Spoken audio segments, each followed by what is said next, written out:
Okay, today's video is about 2021 General XP model. Um, no buyer's remorse at all. I love this thing. It's just what I was looking for. I was going to get a road bike, maybe another dirt bike, and ended up with this thing just because it's a little safer. I can, bring the wife, bring a passenger. Um, Yeah, so I just thought I'd make a video about how I've set mine up. I mean, they're not cheap. And of course, once you buy one, you find all this as you're riding them. It's like, oh, okay, I need that. And not only just want that, but need it. Like my very first ride, it came with the stock fender flares here and mud mud flung up everywhere into the cab here. You can see this was the stock here, and I added these. Okay, so I was like, okay, that has to stop. So these are mud busters. I love them. They were really easy to put on. They weren't too much.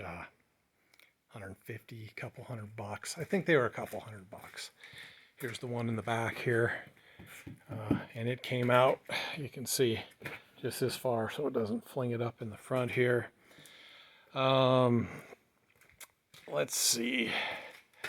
They don't come with any windows or anything. Okay, it came with the top. This is a Polaris window. My brother told me he's got a poly window. He said, don't get the poly window. They'll scratch really bad. So I bought the Polaris one. Yes, it was a lot. I think like $700 or $800, but it's really glass, real glass. It came with this hole up here. This is an aftermarket. This was a must too. So, I bought the window and then went on a ride, got caught in the rain, or, some mud was coming up from somebody else. So then, of course, that led me to a windshield wiper. The electric ones is what I really wanted, but they're just a lot of money. And then I saw where you could buy a Ford Escape rear, Ford Escape SUV rear window wiper and convert it. And I still might do that, but for now, for like this $50 here, this is working. This works for me for now. Okay. Let's see. Since the bungees are in the picture, I'll address that right now. So I got the Polaris doors. Okay, they're not on right now because it's the middle of summer. So you take they weren't bad either. You take your brackets off, or your door here, your door panels, and some brackets mount on the inside here, okay? Yeah, there's one right there and one there. And then you drill these holes in the top here, which they don't bug me. I mean, you can barely see them. I suppose a guy could get some rubber covers if he was really anal about stuff, but those doors pop in and out. I really like these doors. So they are right here. That's where I got them stacked. Okay, they pop in and out. They're Polaris brand doors. There's the arch things there. Windows roll down. Depending on the time of year. I just pull them off. We haven't had rain in 2 or 3 weeks, so it was like, why even have them on? We're trying to stay cool. Okay, so that'll lead me to this here. All right, so this deflects. Oh yeah, your hats wedge in up there by the brims too, by the way. Okay, I created this. So this is a natural slot where the roof comes through here. And if you put your hand up there, there's a little cavity.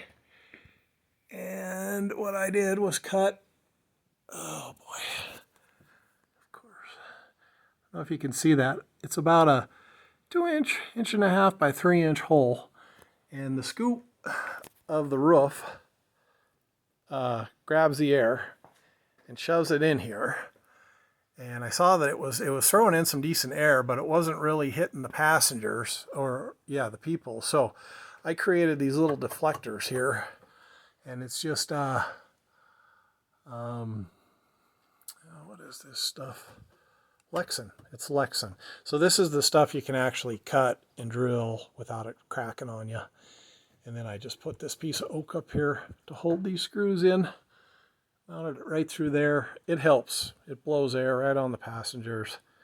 I've been playing around with a couple things in here. I got this little gizmo is a heater slash fan. And let's just say the heater works better than the fan. Okay.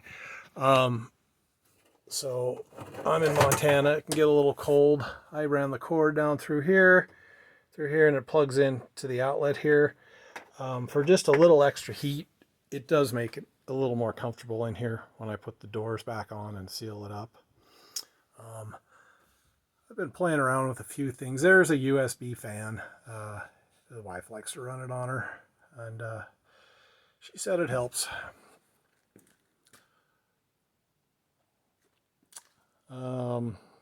Okay, this thing here.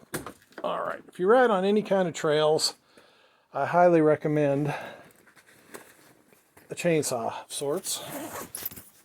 Okay, mine fits in a duffel bag. It is okay,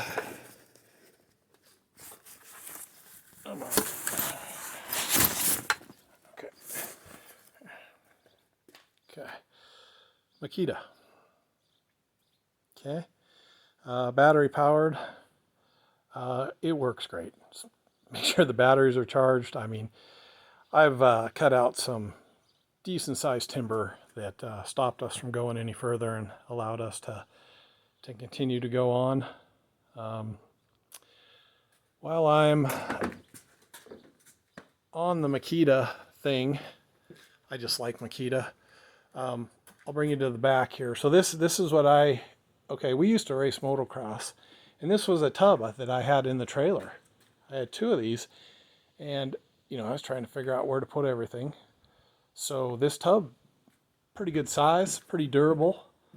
I threw it in the back, couple straps going down. All I do,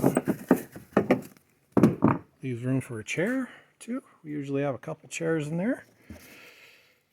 We're at the lake, and we took it to the fireworks this year and pulled out our chairs, and it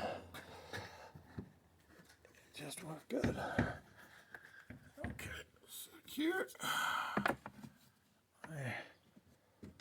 My rigged up post there to hold that up, and here's the rest of my stuff. My little Yeti cooler fits in here. First aid kit, you know, whatever you think you need. Back to the Makita thing, I have a Makita pump. Here's my fishing. I have a little telescopic fishing bag in here. I like to dip in the mountain lakes when sometimes. Here is the Makita pump. Okay, I have my Makita pump. It's 18 volt, same battery that goes in the chainsaw goes in this pump, just in case we get a flat tire. Okay, I also have the reamer in there to fill the plugs up. I have the bead lock tires. Okay, if you have the regular tires, they will come off the rim. If you get a flat or something happens, you hit something too hard at an angle, you're running some low air pressure, they will come off the rim. And they're a son of a bitch to get back on. I've seen some guys use like lighter fluid and some weird crazy stuff to blow them back on the rim. Yeah, you have fun with that. I want no part of that. So I popped and I got the bead locks. They will not come off the rim, supposedly. So if I get a flat tire and I can't fix it with my reamer tire patch kit and then air it up with my Makita pump, at least the tire will stay on the rim, and I believe I could limp this out of, you know, almost any situation. Okay, which is why I don't carry a spare tire. I was thinking about doing that, and they just take up so much room and they're so heavy that I just opted out of the whole spare tire thing and bought the bead locks, the pump, and the patch kit. sockets sit here, and underneath here is my belt. I know it's under there. There it is, see it? Okay, that's a spare belt. And if you ever throw a belt, you need a kit to take it off. And I think these are 8mm. Okay, right? Oh, there, the whole thing comes off. That's where your belt is. And, you know, obviously a really old, worn out belt will break. The only guys I've seen that throw them, drive them in high gear when they should be in low. Okay, I think this is really important. Okay, these come, okay, park, reverse, low, and high. Okay, now in high gear, you know, that's pretty much just easy going down the road. I would say 20 miles and over, you want it in high. And then every now and then you get in the tighter technical stuff, and it should be in low gear. Okay, it's exactly what it means. It's a lower gear, and my machine likes to cut out at about 28 miles an hour. Okay, so sometimes you're in a tight trail, and then it'll open up to, you know, a little more open, and, you know, where you could go 30, 35, but the machine won't let you. Okay, so as always, you can't have your cake and eat it too, I guess. But back to the original reason I showed you that was the belt. The belts I've seen thrown, guys ride them in high in the tight trails, and it just heats them up, and they'll throw a belt. Or like in the snow or in the mud. They're in high, and they're really working the machine at a low speed. They'll burn a belt up. But outside of that, I haven't had a problem. Okay, but I carry one, you know, just in case. That's where I put my license plate. What else do we got here? Rockford Fosgate stereo. Sounds awesome. Ride command is, I think I got the key in this. The ride command is cool. Let me just say that. I don't know if it's necessary, but it's cool. It's hooked up to a satellite. So, you know, some people say, I'll just use my cell phone or something else. But when you're out of cell phone coverage, this still works because it's on a satellite. Let's see, I think it's right here.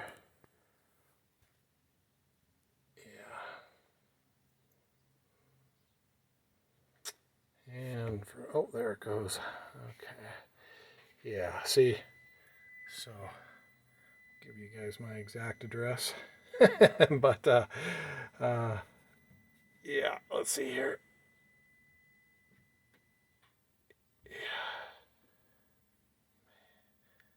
Mine's got 50 hours on it. I've just had a blast. Yeah. Rockford Fosgate stereo. Everything in here. Bluetooth. You can hook your phone up to it. They're awesome. I'm kind of old school, so okay, I got my gun mounted in here with one of them magnets. That works awesome. And then I have an old school iPod hooked up to a controller in there. Cigarette lighter thing. There's a USB port in here too. And then I'm 88.1 on here. So yeah, I'm kind of old school, but the phones hook up. Some of the newer iPods and that hook up. The older stuff has problems, so you have to run it through what I showed you here. Rockford Fosgate, I mean, shit, I'm in my 40s. I remember Rockford Fosgate when I was a teenager, and it was high quality stuff. Oh, they're there, down there. And then there's a sub up underneath. If you do a heater, I haven't done it yet. I just got this little guy here for now. I've heard the Inferno heaters work without taking the sub out. The Polaris brand heater, they say you got to take your sub out. So I'd go the Inferno because we all like a little bass.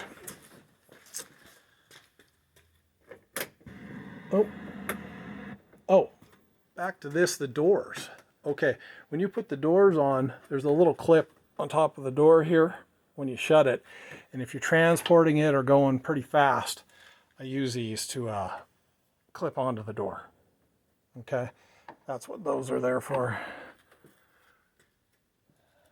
Let's see, what else? Okay, so after just riding with guys and talking and that, a lot of them say just get them. These are BM Fabrications rock slides. I chose to stick with the tube because this came with this front bumper, which is tube. So I kept the tube look. Rock sliders. Yeah, a lot of that gets beat up down there if you're going around. I know the four doors get really beat up because of the wheelbase difference. I mean, for the 230 bucks, I think I paid for these powder coated black. I'm pretty happy with them. This is a KFI rear bumper. I thought, you know, if you're backing up, you can see, and I, you know, go too far and hit a tree or something, it would help me out instead of my tailgate. You know, I drive it on the streets a little bit. I like to think it would help me out a little bit if somebody, poof. I mean, you know, a light hit. If somebody wasn't paying attention, they'd probably just trash this thing, but it kind of protects the exhaust and all that. I just changed the tranny fluid. That's what that's from. Really not too bad. Just right there is where you put it in, and it comes out underneath. There's a kind of stayed on the skid plate a little bit, so I'm you know, letting that work out. What else? Jeez, I mean, I've just had a blast on this thing. I permed it. I got insurance for it. Progressive, $323 a month. Total loss, $1,000 deductible, I think. It came with a winch. I'm gonna move snow with it this year. Yeah, okay. Well, there she is, 2021 General XP. Love it.